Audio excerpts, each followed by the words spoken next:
Seven, six, five, four, three, two, one. It's now time for the Pony Cake Sports Podcast with your hosts, Josh Stevens, Tim Thompson, and Tom Schultz. Woo!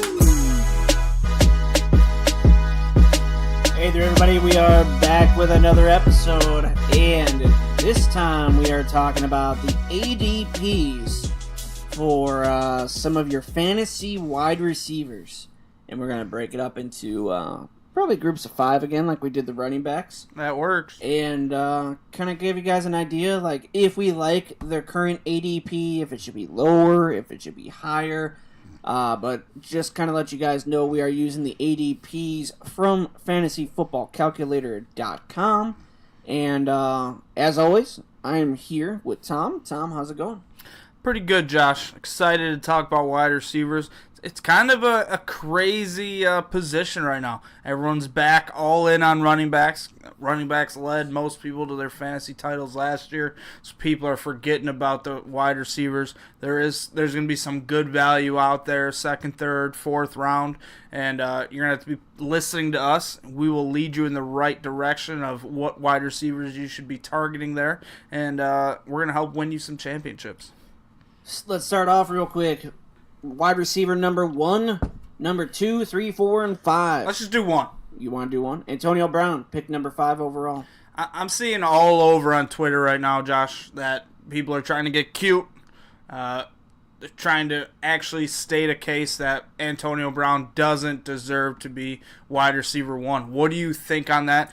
Are you like me where you're just putting him in at 1, forgetting about it, and then you're worrying about the next 10, 11, 12 guys to rank? Yeah, I'm going to say this. If I am pick number 5, right, and say the 4 big running backs are off the board, it has to be Antonio Brown. 100%. Has to be 100%. If it's not, you're an idiot. You're just a dummy. That's a Tim move. He would take somebody over Antonio Brown. He'd like go Jay Ajayi or some stupid stuff. But no, like, all kidding aside, if you look at the other wide receivers available, DeAndre Hopkins, OBJ, Julio Jones, and Michael Thomas, Antonio Brown has to be that number 1 wide receiver off the board at pick number 5. Hands down, has to be it. He is getting up there in age, but when there's a special talent like Antonio Brown, a guy who doesn't just win because of his size. He's not a big guy. He wins on his route running. He can do everything that you need a wide receiver to do. Has fantastic hands. Plays in a great offense for wide receivers. Yep. He has to be number 1. Was it 5 straight years of 100 catches? He deserves to be the number 1 wide receiver off the board. And if you're ranking him anywhere besides 1, you are doing your job wrong. There will be those people that do say DeAndre Hopkins maybe has some consideration to be ranked above him. If you do look at those stats that he did have that he had with Deshaun Watson. Yep. Now, if you're trying to make a case for that, I can see where you're coming from. But still, Antonio Brown is the guy. It doesn't matter. But with that being said, DeAndre Hopkins is going off the board as the 2nd wide receiver at pick number 8 overall. OBJ at pick number 11 overall. Julio Jones in the 2nd round. 2nd pick in the 2nd round. And can't guard Mike Thomas. 3rd wide receiver in the 2nd round. I'm sorry, 3rd pick in the 2nd round. Kind of crazy seeing Julio Jones go in the 2nd round. It's been 3 or 4 years where he's just been a staple of going in the 1st round, anywhere from picks like 5 to 12. I'm not that high in Julio. I don't think he should be going off as the 4th wide receiver. He's somewhere between the 5 and 7 range for me. I think Mike Thomas deserves to be higher, especially in PPR formats. I think he's safer. I think he's going to be more consistent. He's younger. He's playing with one of the best quarterbacks ever to play the game of football in Drew Brees. In the first 4 games of the year, I think Mike Thomas is going to absolutely blow up. So be getting him in all the daily leagues since Mark Ingram will be out, and they're not going to run Alvin Kamara into the ground. But I absolutely love Michael Thomas's consistency. I think he's going to be similar to Antonio Brown, just almost a lock for 100 catches, over 1,000 yards, and if he can get double-digit touchdowns, he's going to be fighting for the number 2 or 3 spot overall for receivers. Like you, Tom, Julio Jones falls out of my top 5 for wide receivers. Michael Thomas goes to wide receiver number 4. The 5th wide receiver that I have on my ADPs would be in the category of 6, 7, 8, 9, and 10, which would be Keenan Allen, Devontae Adams, A.J. Green, Mike Evans, and Doug Baldwin. I would take Keenan Allen, who's getting drafted at 2-4, and he would be getting drafted above Julio Jones. I agree with you again, Josh. Look, Keenan Allen, yes, he's had his ups and downs in his career, but the ups that this guy has, it's second to none almost. He is that lead dog for the LA Chargers. Hunter Henry will be out, so you know they're going to continue to force feed the football to him, and he is a difference maker. He's been more consistent than Julio Jones. You don't have to worry about him giving you those dud games, 2 catches, 33 yards, where he just doesn't perform like we see all the time from Julio Jones. Majority of Julio Jones' work and fantasy points come in a few big games per year. I like the consistency that Keenan Allen brings to the table more than Julio Jones' boom or bust, and he should be taken before Julio Jones this year. Julio Jones last year finished as wide receiver number 7. You also do have to keep in mind this. Week number 7, he had 9 catches, 99 yards, and a touchdown, which equated out to 24.9 points in fantasy. Then you look at his week number 16 game, 7 catches, 149 yards, 21.9 points. Then look at number 12 against my Tampa Bay Buccaneers and their weak-ass secondary. 12 catches for 253 yards and 2 touchdowns, which equals out to 50. Not 5, 50. He's going to have those games. Points. 50.8 points. 50. But if you had him at week 4 or week 1, or week 8, that's 6 and 10 and 10.4 points. Week 13, 4.4 points. Week 15 against the Buccaneers, who he should have probably put up another 50 burger. He actually only put up 8.4 points. Like Tom said, there's going to be those weeks where he completely blows up. And then there's going to be those weeks where he does have those dud games. So that's why he is a little bit lower on my list overall. Yeah, he's a great player. We're not trying to be super down on him. I am. But I'm just not a Julio believer. No, for both of us, he's just I wish I had him for the 50 points, but... Yeah, those weeks are fantastic, but when you're taking him at the end of the first, early second, and in a PPR league, he's scoring you 4, 5, 8, 10 points, you want to kill yourself. Who else does Atlanta have? They have Mohamed Sanu there, which is a pretty good second wide receiver, but they also drafted a Calvin Ridley, who was regarded as one of the best route runners, or the greatest route runners in this draft. Yes, he lasted a little bit later than a lot of people thought, but one of the best route runners. And then also a tight end in Austin Hooper, who, in his own right, is going to be very good, and 2 great running backs that can catch the ball as well. Yep. Honestly, I might even have Devontae Adams above Julio Jones as well. That's where it's going to get interesting.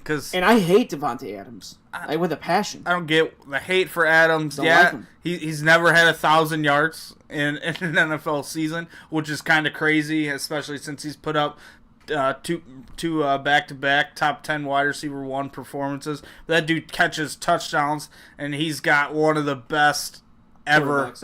Aaron Rodgers throwing him the football, and they've got a good relationship right there. So the Devontae Adams, Julio Jones, that can be a conversation. You're not going to get those huge peaks and valleys like you're going to get with Julio. You're not going to get those 50-point games, but you're going to get more 15 to 20-point games out of Adams. Wide receiver number 11, 12, 13, 14, and 15. We have Adam Thielen at round 3, number 5. Josh Gordon, 3, number 6. Tyreek Hill, 3, number 7. T.Y. Hilton, 3, number 9. Larry Fitz, 3, number 9. We had 16 as well in there with Stephon Diggs. Stephon Diggs, 311. You know, it's a little nerve-wracking right here. We've got 2 Minnesota Vikings wide receiver in the top 16. Yeah. who's the highest? Do you know who the highest receiver ever Kirk Cousins has had fantasy-wise since he's been starting in the NFL? Let's see. Kirk Cousins, wide receiver. Would it be a wide receiver or? It's a wide receiver. It's a wide receiver. Let's see. Redskins. Would it be? It's not Jamison Crowder. Nope. It would be. Oh, who am I thinking of? I'm drawing a blank. It's Deshaun Jackson. Deshaun Jackson. He finishes like wide receiver 29. That's not good. He's never had a wide receiver 2 in fantasy football. He's never had a wide receiver number 1 in fantasy football. And right now, we're giving him a number 2 and a number 1. It's a little sketchy. Yeah. I am worried about Kirk Cousins going there. He does like to spread the football around a lot. I think there's a chance that all these guys can't put up solid numbers, but I think their passing yards will be down. I don't think he's going to be coming close to 4,500 or close to 5,000 passing yards for Minnesota. So I think Thielen and Diggs are a little bit too high for me personally. I think they're going to be winning football games. I think that game flow is going to be a little different than what it was in Washington. He is a better quarterback than Case Keenum was, but I don't have the belief that they can produce 2 top 20 wide receivers in that offense right now. Yeah, I'd rather have Tyreek Hill above Adam Thielen. Tyreek Hill is getting picked at third round, the 7th pick in the 3rd round, 13th wide receiver off the board. Again, if you guys listen to our running back ADP episode, we talked about Patrick Mahomes a little bit, even though he's not a running back. But we talked about Kareem Hunt and that situation where Patrick Mahomes, they're going to try to convert a little bit more to that air raid system. And what do they do in the air raid system? Exactly what it sounds like. They throw the goddamn ball around. And Tyreek Hill is going to be a benefactor of that situation. T.Y. Hilton, if Andrew Luck's metallic arm is reattached correctly, then T.Y. Hilton should theoretically be above, in my opinion, Tyreek Hill, Josh Gordon, and probably even Doug Baldwin. I agree with that as well. Last time he played with Andrew Luck in part of a season, only 15 games, he led the league in receiving yards. And I think T.Y. Hilton, he's been a solid number 1 wide receiver when Andrew Luck is throwing him the football, when Andrew Luck is in that offense. They've got a better scheme there in Indianapolis. So, but him being drafted right now as the 14th wide receiver off the board, it kind of makes sense. We're still a little bit uncertain with Andy Luck. Yeah, he is throwing the football around. He's throwing the Duke around.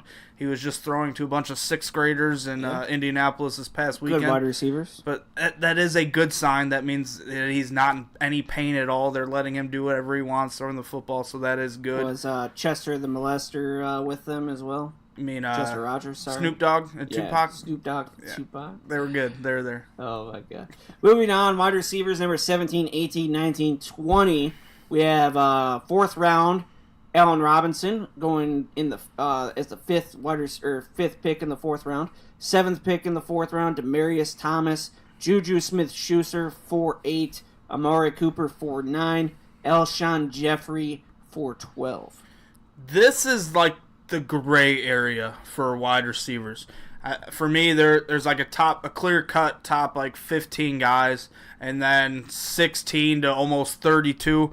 It's kind of crazy, and all these guys can kind of move all over the place. I do like Allen Robinson in the 4th round going to the Bears. I think they will be passing the football a lot more this year. He's going to be a clear-cut number 1 guy, and we have seen his potential with Blake Bortles throwing him the football, and that was a terrible scheme, and the only reason they had that many yards is because they were such a bad football team. I think the Bears will be more consistent, but Matt Nagy, I think he's a better offensive mind than what Allen Robinson had in Jacksonville. I like him being the 17th wide receiver off the board. He's somewhere between the 14 and 15 range for me. One guy who I do like, Juju Smith-Schuster. I think it's too early for him. Really? Too early? I think it's too early at the number 19 spot. I believe his 3 biggest games last year, or 2 of his 3 biggest games last year, came with Antonio Brown out of the lineup. And I think they were kind of big-time games as well that kind of made his stats look a lot better than they should have. He's going to be probably the number 3 option in the receiving game there in Pittsburgh. You got Antonio Brown. I still would consider Lev Bell a bigger receiving threat. And they also drafted James Washington. They're excited about it. Vance McDonald. I do not have Juju as a top 20 receiver right now. Yeah, I think it only happened once where Juju Smith-Schuster and Antonio Brown finished in the top 10 or top 12 wide receivers only twice at the same time last year. But yeah, he had that big game against Detroit. Correct. Juju, he had a big game against Detroit, Week 8, but Antonio Brown only had 12 fantasy points that game. Week 10 against the Colts, he had 20 points, and Antonio Brown, he had 7 points. And then if you look at the other weeks, 42, 40, 24, 32, that was for all Antonio Brown. And then if you look at Juju Smith-Schuster, it was 8-0-5-0. And then he went on a streak of 17, 19, 35, but that's because Antonio Brown was out. That's what I'm worried about with him there. Because there's the clear-cut number 1 guy in Pittsburgh, which is Antonio Brown. Lev Bell's going to catch between 60 and 80 balls as well. Where would you consider taking Juju Smith-Schuster then? He's somewhere between like 26 and 32. I think that's fair personally. Yeah. But I don't think there's any way I'm going to end up with him in any leagues because most people are valuing him between the 15 and 20 range. Looking at Amari Cooper as the 20th wide receiver coming off the board, 4th round, 9th pick in the 4th round. What do you think about that? I like that value. Yeah. But you know, I'm a big Amari Cooper fan. I've liked him since he has come into the NFL. But I think getting him at the back end of the 4th round, I've seen him fall into the 5th round a little bit as well. I think that's good value. You look at John Gruden, what he has done with wide receivers in his system.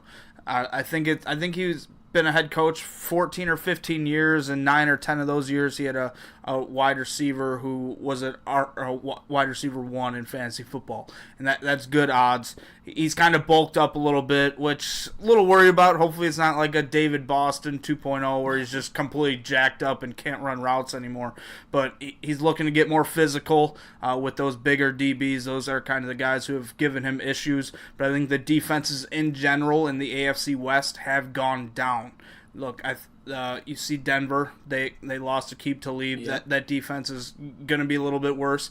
Doesn't have to go against Marcus Peters. True. With Kansas City twice a year. Doesn't have to go against Talib twice. Yeah, the LA Chargers have a very good defense now, but instead of facing 6 extremely tough matchups per year, just with those defenses, now he only has about 2 of them. So I think his numbers will go up. Crabtree is gone as well. I like Cooper as a top 20 option this year. All right.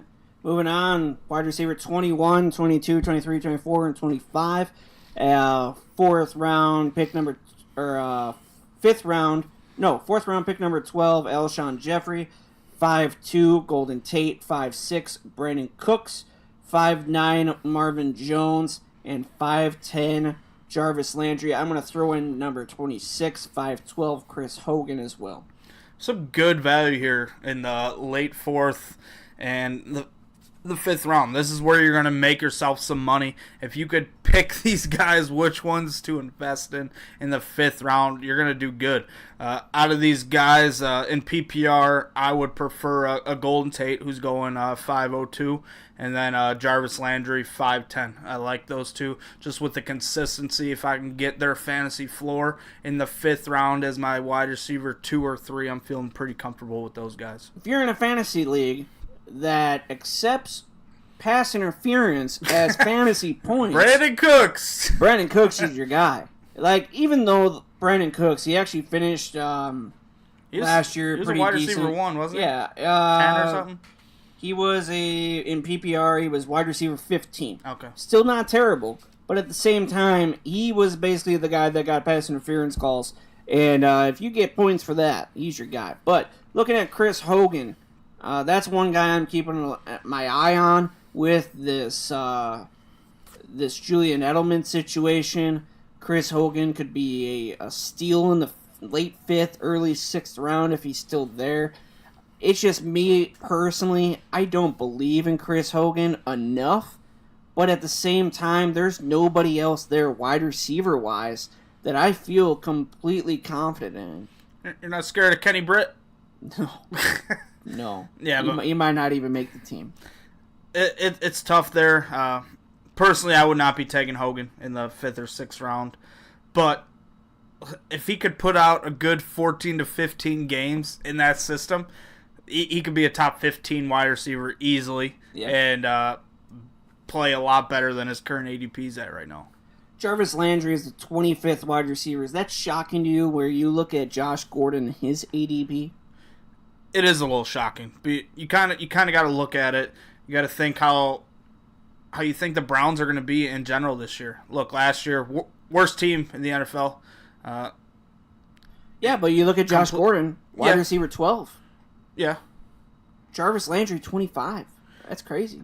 Although Josh Gordon looks yoked out of his mind. Oh, yeah. He's a complete, thoroughbred right now. He's juiced up. It'll be worth his 4-game suspension, whatever, if he tests positive. Actually, he'd probably be gone for a whole year.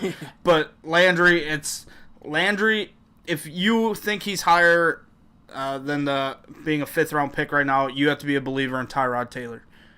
I like Tyrod Taylor. I think he can put up solid numbers. I don't think the Browns are going to be very good this year. I think 4 to 6 wins would be a good season for this football team. I think that's where they will end up.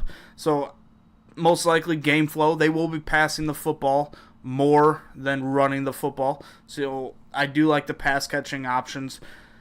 But Landry, I don't think he's going to come close to being a wide receiver 1 like he was in Miami. But I think him and Gordon will be a lot closer than their ADP shows right now.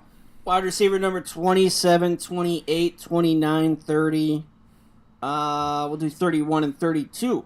So we have Corey Davis, middle of the 6th round. Michael Crabtree, same thing. Julian Edelman, 6'9". Will Fuller, 6'10".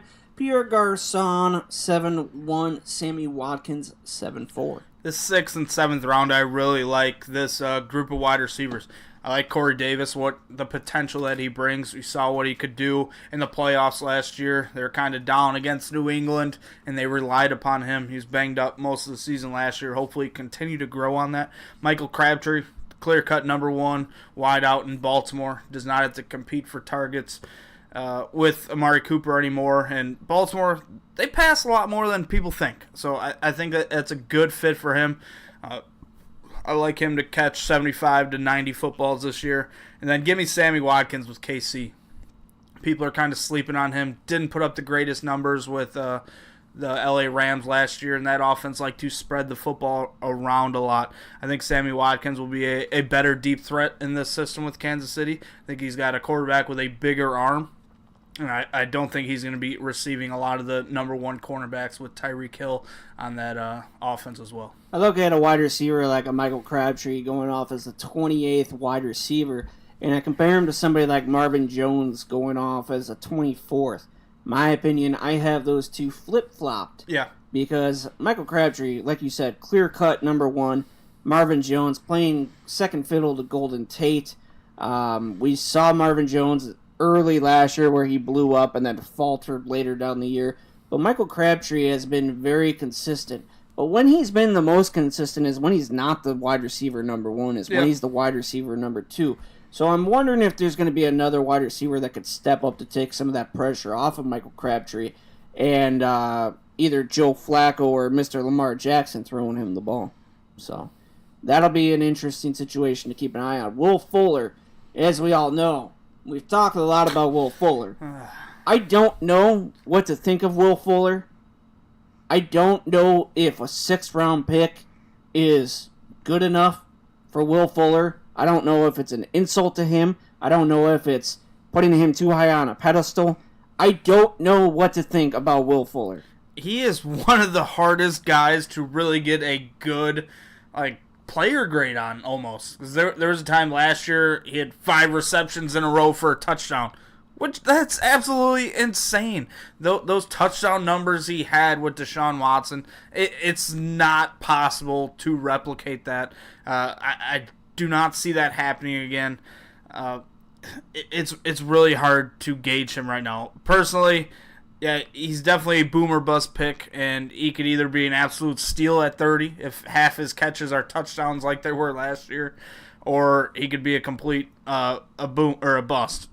I'm not buying him right now. There's 5 or 6 guys between picks 30 and 45 I'd rather have over him this year. Wide receiver number 33 off the board, 7th round, 8th pick in that round. Randy Cobb, Green Bay. I just want to focus on him real quick. Okay. Today it was reported that he was walking around in a walking boot. Yep. Is Randall Cobb even on your radar at all to draft, even if he's available in the 9th round? 9th round, I'd be looking at him, but in the 7th round right now, no. The only thing that's kind of on his side, we've seen when Aaron Rodgers is healthy, that offense can produce 2 top 24 wide receivers, and he's done it quite often. The only thing against him right now, I think you got Jimmy Graham, who's brought in, who's going to steal a bunch of those touchdowns that the wide receiver 2 has seen in the past, and Cobb going at 708, it's too early for me. Also, you got to remember the Green Bay Packers here. They have Geronimo Allison, who is still on the team. Yep. And they drafted 3, not 1, not 2, but 3 rookie wide receivers in Valdez Scantling, Equanimous Sam Brown, and who was the other one? Jamon Moore. Yep. I believe out of Mizzou, right? Yep. Those 3 wide receivers, they were brought in for a reason, in my opinion. Maybe they're gonna see which 2 out of those 3 are gonna stick, but pretty much the writing on the wall. Geronimo Allison and Randall Cobb, they're gonna be out of jobs. I'm not looking at Randy Cobb at all, even if he's available in the 11th, 12th round. I'm not taking him. If he falls that far, I do like him personally, but I hate it. I'm not taking him in the 7th and relying on him to be a starting wide receiver for me. And drafting him as a wide receiver 2 or 3, where some people would have to be taking him at right there. Wide receivers 34, 35, 36, 37, 38, 39, and 40. All in the 7th and the 8th and 9th round here. We have Emmanuel Sanders, Devin Funches, Bobby Woods, Jamison Crowder, Jordy Nelson, Cooper Kupp, and Devontae Parker. I like a lot of guys in this group. I think Manny Sanders, he should be taken before Randy Cobb, but if you get him as your wide receiver 3, I feel pretty comfortable with that. He's been pretty reliable in PPR leagues, and you got an upgrade at the quarterback position. That offense should be passing the football more efficiently, and that is good for Emmanuel Sanders. And I also like Cooper Kupp in that group. Look, last year, a lot of people weren't expecting much of him. He was a top 5 rookie wide receiver for us in the class last year. Liked his route running, and you got to expect him to replace some of Sammy Watkins' red zone production last year. He was one of the most productive wide receiver in that Rams offense in the red zone. I think Cooper Kupp has got a very good chance to take over in that department. I could see him improving on his receptions and his touchdown total. He's a sneaky play as a top 32 guy for me right now. Yeah, last year Cooper Kupp finished as wide receiver number 25 overall in PPR. Yeah, him going as 39. Yeah, we expect that to go even higher this year. Moving on, 41, 42, 43, 44, and 45. I'm going to include 46 as well. Robbie cannot get caught by the cops Anderson, Marquise Goodwin, Alan Hearns, DJ Moore, Calvin Ridley, Sterling Shepard. These group of guys from here on out, this is where it gets super interesting because you have guys like Robbie Anderson, who was a clear-cut number 1 last year, but he's got a lot of issues. But who's the quarterback? Alan Hearns, going to the Dallas Cowboys, going to be the number 1 wide receiver. DJ Moore already sounds like he is the guy for the Carolina Panthers. Sterling Shepard definitely stepped up when OBJ was out. Calvin Ridley, is he the new Mohamed Sanu? Interesting. I like this group. This is a reason these guys that you were available to get in the 8th, 9th, 10th round is a reason I'm hitting running back kind of early and not investing too overly heavily on the wide receiver spot. I like Alan Hearns a lot with Dallas. I don't think that offense is going to be a super productive passing offense, but I think it's clear that he's the clear-cut number one wide out there. I agree. And when you do have that position, when you are a big-bodied guy, similar to how Des Bryant was used in that offense, but a little bit younger, he can get those jump balls and be productive in the red zone. You got to like that, especially getting him at 43. DJ Moore, I like DJ Moore. We both like DJ Moore, scouting him in the rookie process, but don't feel comfortable relying on him to be productive, super productive in fantasy. I think he's got a chance to be the most productive rookie wide receiver, but what's that going to get you? A wide receiver 3 at best. I wouldn't be relying too heavily on him. Let's take a look at the rest of the list of these guys that we have here. Is there anybody else that sticks out to you in your mind that you may take a little bit earlier? I'm going to start. Okay. My wide receiver that I see is wide receiver number 50, going in the 11th round, 6th in the 11th round, Mike Williams from the Chargers. Again, with the Hunter Henry situation, I think that Mike Williams is a steal if you're getting him in the 11th round. I think his ADP should actually be moving up even higher, maybe even to the 9th round with the Hunter Henry news that has surfaced. Yeah, especially if they really don't bring anyone else in at the tight end spot. You got to think he's going to take over as that red zone threat. I like Mike Williams a lot. You pick the 50th guy. I'm going to go 51. Kenny Stills. He's so underrated in fantasy football. I think he was a top 32 guy or top 36 guy last year. I know in standard at least he was top 32. But this dude is productive. You're getting him in the 11th round. Absolute steal. Yeah, he's kind of hit or miss. But if you're getting him as your wide receiver 4 or 5, that's an absolute steal. Hopefully he can continue to be valuable. Hopefully they use him out of the slot more. And hopefully Gase can make him their wide receiver 1. He's in Miami. I have the most faith in him than any other wide receiver in that system. Kenny Stills PPR finished wide receiver number 28. And you also have to remember that there is no more Jarvis Landry there. Exactly. There is Danny Amendola, which they did sign in the offseason, and same thing with Albert Wilson. But at the same time, Kenny Stills has been there for a little bit longer. He's had games where he's caught 7 balls, 6 balls, 5 balls. He's a very capable wide receiver. So, very interesting. There's a guy that I know you love. It's a guy I love as well. It's a super late round sleeper for guys to be paying attention to. He's not even in the top 65. Chris Godwin for the Tampa Bay Bucks. Yep. He kind of produced one of the quietest 500-yard rookie seasons.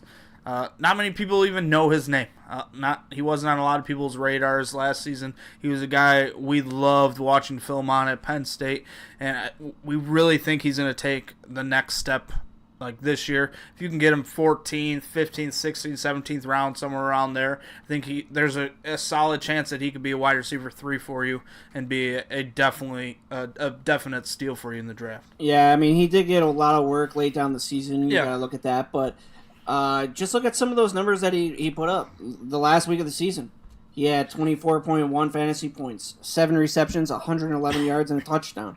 The week before that against Carolina Panthers, 3 for 98 for 12 fantasy points. Detroit Lions, 5 for 68 for 11. Week 10, 5 for 68 and 11.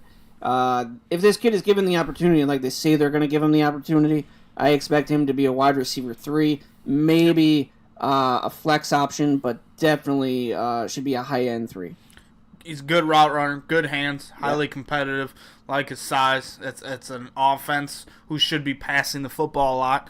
It's a very competitive division in the NFC South. I don't think they're going to be running away dominant performances for the Tampa Bay Bucks. They should be in games, which is good for that passing game and that passing attack. And for me, he's that wide receiver 2 in that system. Also, another reason why I love Chris Godwin, especially at the beginning of the season, Jameis Winston's going to be on a 3-game suspension. Chances are, starting quarterback, a lot of people have pegged as Ryan Fitzpatrick. I think it's going to be Ryan Griffin. Ryan Griffin, he was actually having a strong preseason last year, and he ended up, he's a third-string quarterback. Third-string quarterbacks, who they throw the ball to? Not first-string wide receivers, which would be Chris Godwin. I think there's going to be definitely a rapport between those two. I think he's going to be looking for Chris Godwin early and often. So I love Chris Godwin, like week 2 and 3, regardless of the matchup. It's going to be very interesting if Ryan Griffin does get the starting job. I fully expect Ryan Fitzpatrick to get it, but it'll be very interesting to see how it all shakes out. Anything else, Tom? That is all I got. Fantastic. It was fun talking about these some of these shitty ADPs, in my opinion, and some of these guys. I think Mike Williams should be 2 rounds higher. Rashard Matthews, kind of a slap in the face, 11th round. Yep. Just noticed that as well. A lot of good value here for the wide receiver spot. A lot of good value late in the draft, and that's why we tend to go a little bit heavier with the running backs early. So next episode we're going to have for you guys is going to be a mailbag episode, so please be on the lookout for that one. If you guys have not done so already, check out the ADP episode for the running backs, and then also we did a cut, trade, and keep episode for running backs, Delvin Cook, Christian McCaffrey, and Joe Mixon. So look at those and tweet it out, share it, follow us on Podbean, do all that good stuff. And we'll see you guys next time. Hopefully Tim will be here next week. No guarantee. Maybe it's for the better. We'll see you.